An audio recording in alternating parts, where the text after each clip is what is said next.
Hey everybody, it's Wendy. Welcome. I'm so excited that you're here today. I have some great tips for you on this really interactive card. This is a bundle that I did not think I would be owning. It's the You Move Me bundle from Stampin' Up. When I saw it in the catalog, I'll be the first to admit I thought it was hideous, and I thought, why would anybody purchase this? Until I saw it demonstrated. And I said to myself, that's going to be on my very first order. So that's why I'm demonstrating it to you today, because in the catalog, you might look at this card or this stamp set or framelit set and go, I'm not interested. But when you see it demonstrated, it's a whole different story. So I've got some Whisper White cardstock here laid out, and I'm going to do all of my stamping at once and all of my die cutting at once to save myself some time. I'm using Daffodil Delight ink to stamp my flowers, and these flowers are really pretty. They are a solid image, and then you can add little details to them with some of the stamps that are provided. And the cool thing about the stamps is they're numbered in the stamp set, so you can clearly see which stamp goes with what detail. And so I am going to stamp the detail, and I'm also going to be stamping the butterfly and a whole bunch of other stuff. So the cool thing about this card is it's interactive, which means that it does something. In this case, it flutters. The butterfly, the little butterfly wings flutter, and if you stamp the hummingbird's wings flutter. And it just really creates this really cool, fun look, and it's so super fun. A super fun card to send to kiddos, I think, because I think they would have fun playing with it, as long as they don't tear it up. My daughter decided that she would get involved in this card making, and she made one of her own interactive cards that was really, really cute. Excuse me here a moment. I have a puppy at my feet that I needed to pick up. Okay, so she made one herself and added all kinds of crazy embellishments to it. It's really cute. And we had a really good time creating. It is summertime here in the Cranford house, which means that the kiddo is out of school and the husband's working crazy hours, and the mom is still trying to do all the stuff the mom does when everybody's having normal lives. And you know how that goes. So we've been busy trying to squeeze in fun summer stuff, and I've been trying to keep up with business stuff, and it has proved to be challenging at times, but we're doing good. We're gonna have a great summer, I know it. Okay, so I'm just continuing to do all my stamping. You saw the little butterfly there has a double stamp to it. So I stamped it in Melon Mambo. I stamped off once and then stamped it with the little detail stamp again. This is the sentiment that I chose to use for this card, and so I just went ahead and stamped it to get it out of the way. The little leaves were stamped in Emerald Envy, which is a wonderful color. It's a really pretty green color. And then we're going to stamp the butterfly. So here's our first tip. Start with the big butterfly, stamp it down. I used Melon Mambo. You can use any color you want. And then choose a different color. I'm going to use Tangerine Tango. And I'm going to stamp the other butterfly image right over the top. And all you have to do is line up the head and the tip of the tail. That's it. If you line those two pieces up, everything will be fine. So just make sure you line those up when you stamp.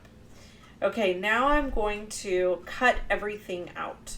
And normally a lot of these processes I would cut out of the video because some of it's very redundant, and if you watch card videos, you kind of get the idea of how all this works.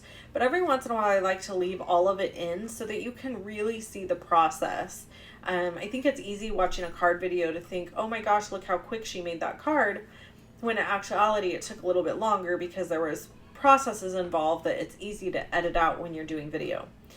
So I'm using Post-it note tape here, and I'm taping down all of my die cut pieces, my framelit pieces, and I'm just lining them up right over the stamped image and taping them down in place so that I can stack a whole bunch of these on the cutting platform at one time, instead of having to choose or cut just one piece through. Now the big Daffodil Delight, So Saffron piece, that I have there is cut at, let me get this right, 3 3/4 by 5 inches. And that's going to be the window piece that will help make our interactive card. And then these other pieces are just scraps of Whisper White cardstock that I've used, that I had hanging around. And you can see up at the top, I taped the little half circle. That is to make my little, what would you call that? Slot, I guess, or area for this to pull up out of.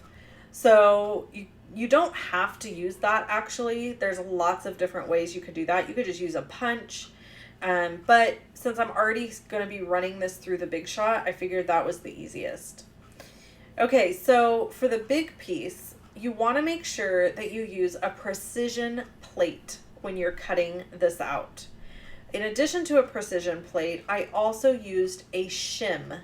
A shim is just another piece of cardstock or something to add to the top of your clear cutting pad in order to put more pressure down when cutting. Obviously, these little lines are very hard to cut out so close together. And so right here where you see I take the clear plate off, actually you want to add a shim to the top of that. And that's how I get a nice clean cut. And there's photos over on my blog if you need to see photos on how to do that. Okay, then I'm going to cut out all of these pieces, and I can just stack them all together at one time, run them through the Big Shot all at once. Get all that stuff cut out. All right, so I've punched out all my pieces here, and now I'm going to use my foam strips to pop up this panel on the front because I need a place for my insert to go and for the interaction to happen. So I've got these awesome foam strips from Stampin' Up, which I love. I hope they never do away with them because they are like one of my very favorite adhesives in the catalog.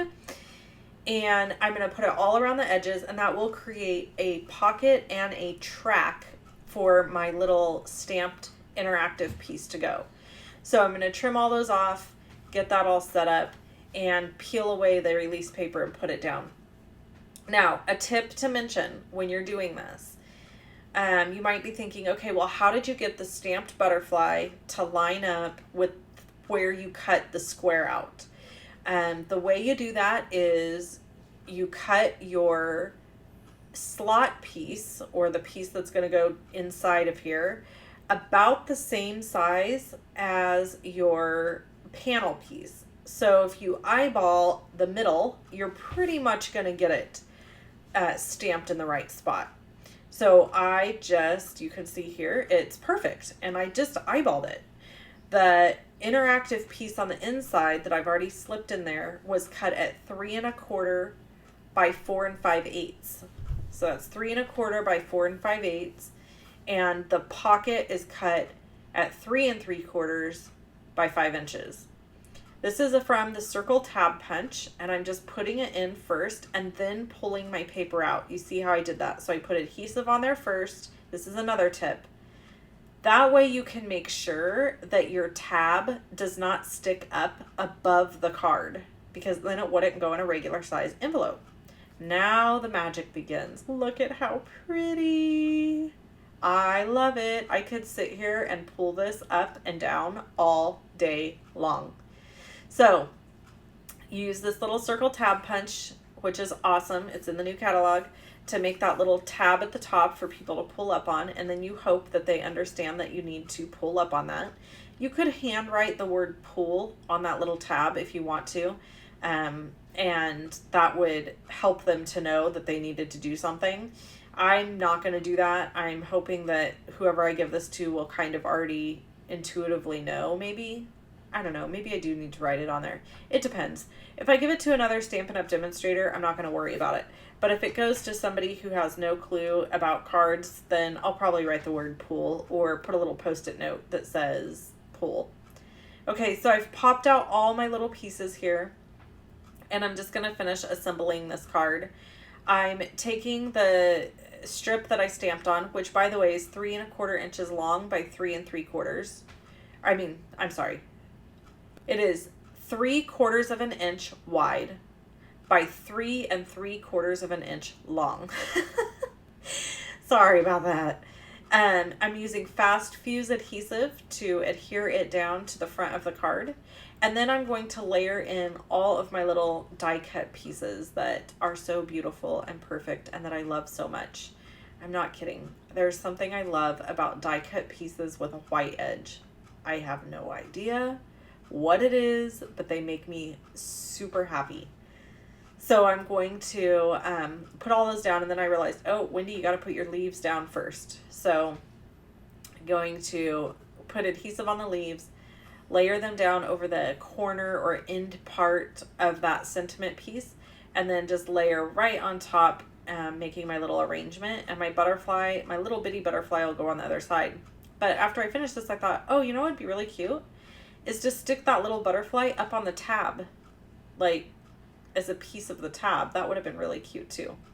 So you could do that as well. A little fast fuse here, and stick this sucker down, and it will be good to go. Okay, if you want this stamp set and framelit set, you can purchase it from me in my online store. Visit my blog, and when you purchase from me, you get 3 free card kits. In the month of June, you get enamel glimmer dots for free, except they won't be mailed till July, but you do get them. And you also get 12 free printable tutorials from me for anybody who places an order of $50 or more. Okay, that's the wrap, kids. Fun card. There's lots of pictures on my blog with tips and tricks and ideas and color combo for this card. I hope you enjoyed this video. If you want to see more videos from me, you can click on either one of the videos that you see here. And you can subscribe to my YouTube channel by clicking on the little circle that has my face in it. I always love to get a thumbs up on a video, and I love comments on my videos even more, as long as they're nice. If you have a nasty comment, you can just keep it to yourself. That's how I feel about that. All right, thanks for tuning in. Talk to you soon. Bye-bye.